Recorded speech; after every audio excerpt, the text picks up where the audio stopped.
തൃശ്ശൂരിൽ എന്താണ് സ്ഥിതി? മഴയുടെ തോതെങ്ങനെ?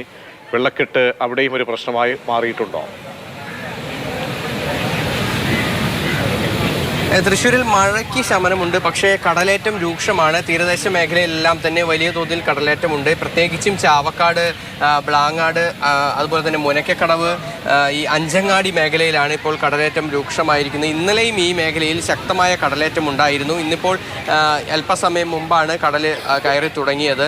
വീടുകളിലുള്ളിലേക്കെല്ലാം തന്നെ വെള്ളം കയറുന്നുണ്ട്. ഈ മേഖലയിലെല്ലാം തന്നെ കുറേ അകലെയായിരുന്നു കടൽ ഉണ്ടായിരുന്നത്. പിന്നീട് കടൽ ഓരോ വർഷവും കയറി വരികയായിരുന്നു. കുറച്ച് വർഷങ്ങൾക്ക് മുൻപ്, അതായത് 4-5 വർഷങ്ങൾക്ക് മുൻപ് വരെ ഇതിനേക്കാൾ വളരെ ദൂരെയായിരുന്നു കടൽ ഉണ്ടായിരുന്നത്. അത് ഈ മേഖലയിൽ കടൽ ഭിത്തിയുടെ നിർമ്മാണം കൃത്യമായി നടത്തിയിട്ടില്ല. അതുതന്നെയാണ്, അതായത് ഇവിടെ കടൽ ഭിത്തി പൊളിഞ്ഞ് ഇതിലൂടെയാണ് വെള്ളം കയറിക്കൊണ്ടിരിക്കുന്നത്. നേരത്തെ ജിയോ ബാഗ് ഉൾപ്പെടെയുള്ളവ ഇവിടെ സ്ഥാപിച്ചിരുന്നു എങ്കിൽ പോലും ഇതുവരേക്കും ആ ജിയോ ബാഗുകളൊന്നും തന്നെ ജിയോ ബാഗ് ഇട്ട ഉടനെ തന്നെ, അല്ലെങ്കിൽ അധികം വൈകാതെ തന്നെ ഇവിടെ നിന്ന് ഒലിച്ചു പോവുകയാണ് ഉണ്ടായത്. ഇപ്പം വാർഡ് മെമ്പറാണ് ഇവിടുത്തെ. ഈ മേഖലയിൽ സ്ഥിരമായി കടലേറ്റുണ്ട്. എന്തുകൊണ്ടാണ് ഒരു പരിഹാരമില്ലാത്തത്? പരിഹാരമില്ലാത്തത് നമ്മൾ മാറി മാറി വരുന്ന സർക്കാരുകൾ കൃത്യമായിട്ടുള്ള ഇടപെടലില്ലാത്തത് കൊണ്ടാണ്. കാരണം ഈ കടല് ഏകദേശം ഒരു 5-8 വീടുകൾക്ക് അപ്പുറമായിരുന്നു ഈ കടലിൽ നിന്നിരുന്നത്. ഇപ്പോൾ ഓരോ വർഷവും നമുക്ക് കടൽക്ഷോഭത്തിൽ വീടുകൾ നഷ്ടപ്പെട്ട് ഏകദേശം റോഡിനോട് ചേർന്നാണ് ഇപ്പോൾ കടൽ നിൽക്കുന്നത്. ഈ വാർഡിൻ്റെ ഒരു പ്രത്യേകത എന്ന് പറഞ്ഞാൽ 3 ഭാഗവും വെള്ളത്താൽ ചുറ്റപ്പെട്ട് കിടക്കുന്ന ഒരു പ്രദേശമാണ്. കാരണം ചേറ്റുവ പുഴയും അതുപോലെ തന്നെ അറബിക്കടലും അഴിമുഖവും ചേർന്നൊരു പ്രദേശമാണ്.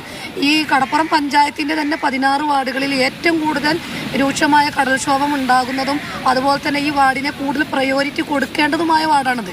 ഇവിടെ കടൽ ജിയോ ബാഗ് ഇട്ടിട്ട് ഒരു കാര്യമില്ലല്ലോ. കടൽ ഭിത്തി നിർമ്മാണം വേണം എന്നുള്ള ആവശ്യം വർഷങ്ങളായിട്ടും നിലനിൽക്കുന്നുണ്ട്.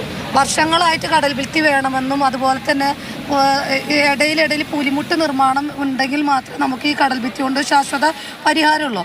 നമ്മൾ എല്ലാ വർഷവും ഇതുപോലെ ചാനലുകാർ വരും. നമ്മൾ വാർഡ് മെമ്പർ എന്നുള്ള രീതിയിലും ഇവിടുത്തെ ജനങ്ങൾ എന്നുള്ള രീതിയിലും നമ്മൾ പുലിമുട്ട് ആവശ്യപ്പെടുന്നുണ്ട്, കടൽ ഭിത്തി കെട്ടണമെന്ന് ആവശ്യപ്പെടുന്നുണ്ട്.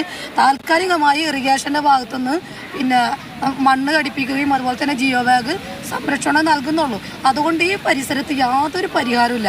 ജനങ്ങൾ ഇനി ഒരു 2 വർഷം കഴിയുമ്പോൾ ഈ വാർഡ് തന്നെ പൂർണ്ണമായിട്ട് ഇല്ലാതാവുന്ന ഒരു സാഹചര്യത്തിലേക്കാണ് പോകുന്നത്. തീർച്ചയായും ഈ പറഞ്ഞതുപോലെ തന്നെയാണ്. ഓരോ ദിവസവും കടൽ കയറിക്കൊണ്ടിരിക്കുകയാണ്. ഓരോ തവണയും ഇത്തരത്തിൽ ആവശ്യങ്ങൾ ഇങ്ങനെ മുന്നോട്ട് വയ്ക്കുന്നു. പക്ഷേ യാതൊരു വിധത്തിലും അതിനൊരു പരിഹാരമാകുന്നില്ല എന്നുള്ളതാണ്. ചേട്ടാ, എന്ന് തീരും ഈ ദുരിതം എന്നുള്ളതാണ്? ഇത് എല്ലാ വർഷവും ഈ പ്രദേശത്തെ ജനങ്ങൾ അനുഭവിക്കുന്ന ഒരു ദുരിതമാണ്. ഇത് കടൽക്ഷോഭം ഉണ്ടായി കഴിഞ്ഞ് കഴിഞ്ഞാൽ അത് കഴിഞ്ഞ ഒരാഴ്ച കഴിഞ്ഞ് കഴിഞ്ഞാൽ ഇവിടെ ഇറിഗേഷൻ ഡിപ്പാർട്ട്മെൻറ്റിൻ്റെ ഉദ്യോഗസ്ഥർ സ്ഥലത്തെത്തി അളവെടുക്കൽ നടക്കും. അത് കഴിഞ്ഞ് പോവുകയല്ലാതെ പിന്നെ യാതൊരു പരിഹാരം ഈ പ്രദേശത്ത് ഉണ്ടായിട്ടില്ല. 20 വർഷത്തോളം മുമ്പ് ഇട്ട കടൽ ഭിത്തിയാണ് ഇവിടെ ഉള്ളത്. അതെല്ലാം തകർന്ന് ഇപ്പോൾ ഒന്നുമില്ലാത്ത അവസ്ഥയാണുള്ളത്. നിലവിലിപ്പോൾ ഇവിടെ മണൽക്കൂന ജനങ്ങൾ ഇട്ടിട്ടുണ്ടായിരുന്നു, അത് തകർന്ന് അതിലൂടെയാണ് ഇപ്പോൾ വെള്ളം വന്നത്. അപ്പോൾ ഇന്നലെ ഈ നാട്ടുകാർ, ഇവിടെയുള്ള സ്ത്രീകൾ ഉൾപ്പെടെയുള്ളവർ റോട്ടിലിരുന്ന് പ്രതിഷേധം സംഘടിപ്പിച്ചിരുന്നു. അതിൻ്റെ അടിസ്ഥാനത്തിൽ തഹസിൽദാർ അടിയന്തരമായിട്ട് ഈ പ്രദേശത്ത് മണൽക്കൂന ഇടുന്നതിന് വേണ്ടി JCB അനുവദിച്ചു തരികയും, പക്ഷേ അതിടാൻ പറ്റിയില്ല. അപ്പോഴേക്കും കടൽക്ഷോഭം രൂക്ഷമായി. അപ്പോൾ ഇവിടെ ഞങ്ങൾക്ക് പറയാനുള്ളത്, ഈ പ്രദേശത്തിന് ശാശ്വതമായൊരു പരിഹാരം ഉണ്ടാകണമെന്നാണ് ഞങ്ങൾക്ക് പറയാനുള്ളത്. ഇത് താൽക്കാലിക സംരക്ഷണ ഭിത്തി ഇട്ട് കാര്യമില്ല. ചേട്ടാ, ഇതിന് എത്രത്തോളം അകലെയായിരുന്നു ഇവിടെ കടലൊക്കെ? ഇവിടെ കടലൊക്കെ 2-3 കിലോമീറ്റർ അകലായിരുന്നു. ഞങ്ങളൊക്കെ പണ്ട് കാലത്ത് ഇവിടെ ക്രിക്കറ്റും ഫുട്ബോളൊക്കെ കളിച്ചിരുന്നത് ഒരുപാട് പോയിട്ടാണ്. പിച്ചുണ്ടാക്കിയിട്ടൊക്കെ ഇവിടുന്ന് സൈക്കിളും പോയിട്ടൊക്കെ ചേർന്നുണ്ട് പിച്ചുണ്ടാക്കിയിരുന്നൊക്കെ. അതൊക്കെ ഇപ്പോൾ ഇങ്ങനെ ചുരുങ്ങി എത്ര വർഷമായിട്ട് ഇത്രയ്ക്കും രൂക്ഷമായിട്ട് കടൽ ഇങ്ങനെ കയറാൻ തുടങ്ങിയിട്ട്? 10-20 വർഷമായി. ഒരു 30 വർഷം മുമ്പാണ് ഇവിടെ ഈ കടൽ ഭിത്തി കെട്ടിയിട്ടുള്ളത്. അന്ന് MLA PK ആയിരുന്നു. ആ സമയത്ത് ഇതേമാതിരി ഞങ്ങളൊരു സമരം വെച്ചിട്ടുണ്ടായിരുന്നു ഇവിടെ. ഈ റോഡ് ഉപരോധം ഫുള്ള് പെണ്ണുങ്ങളും കുട്ടികളെ കൂടി. അതിന് ശേഷമാണ് നമുക്ക് അനുവദിച്ചു വന്നതും ഈ കടൽ ഭിത്തി ഉണ്ടായതും. അതിനുശേഷം വന്ന ഒരു MLA മാരായിട്ട് MP ഒരാളും തിരിഞ്ഞു നോക്കിയിട്ടില്ല, മെയിൻ്റെനൻസ് ചെയ്തിട്ടില്ല. ഇതുവരെ ചെയ്തിട്ടില്ല. ഇനി എന്ത് ചെയ്യുമെന്ന് ആർക്കറിയാം? ദൈവത്തിനറിയാം. ഈ ചെല്ലാനം മോഡലിൽ ടെട്രാപോഡൊക്കെ ശരിക്കും ഇവിടെ വേണ്ട. ചെല്ലാനം മോഡല് അതിലും നല്ലത് എൻ്റെ ഒരു കാഴ്ചപ്പാട് 500 മീറ്ററിൽ ഒരു പൊലിമുട്ടുണ്ട്, പൊലിമുട്ടുണ്ടാക്കണമെങ്കിൽ ഇത്രയും കടൽക്ഷോഭം ഉണ്ടാവില്ല. കടൽക്ഷോഭം വളരെ കുറഞ്ഞുകൊണ്ടിരിക്കും. ചെറിയ പൊലിമുട്ടുണ്ടാക്കിയാൽ മതിയാവും. തീർച്ചയായും ഓരോ സമയത്തും ഇവിടെ നിന്ന് ആളുകൾ ഒഴിഞ്ഞു പോയിക്കൊണ്ടിരിക്കുകയാണ്. ഓരോ വീടുകളുടെ അവസ്ഥ കാണാം. ഇതിനു മുമ്പ് 2-3 നിര വീടുകളെല്ലാം തന്നെ ഉണ്ടായിരുന്നു എന്നാണ് ഇവിടെ ഉണ്ടായിരുന്ന ആളുകൾ എല്ലാവരും തന്നെ പറയുന്നത്.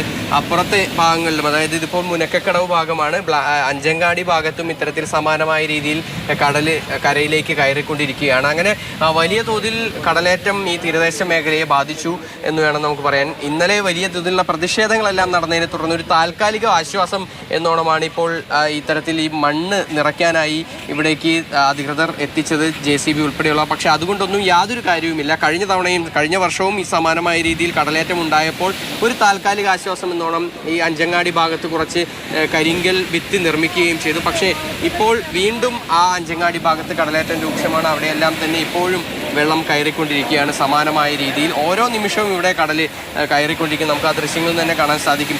പലരും പലപ്പോഴും പറയുന്നത് കേട്ടിട്ടുണ്ട്, അതായത് ഈ കടലിനടുത്ത് കൊണ്ട് വീട് വെച്ചിട്ടുള്ളത്. പക്ഷേ ഇവിടെയൊക്കെ ആ സ്ഥിതിയല്ല, നേരെ മറിച്ചാണ്. അതായത് കടലിൽ നിന്ന് ഒരുപാട് അകലെയാണ് നമ്മൾ ഈ നിൽക്കുന്ന സ്ഥലം എന്ന് പറയുന്നത്. ഏകദേശം ദുരിതത്തിന്റെ കാഴ്ചകളാണ് നമ്മൾ കാണാൻ കഴിയുന്നത്.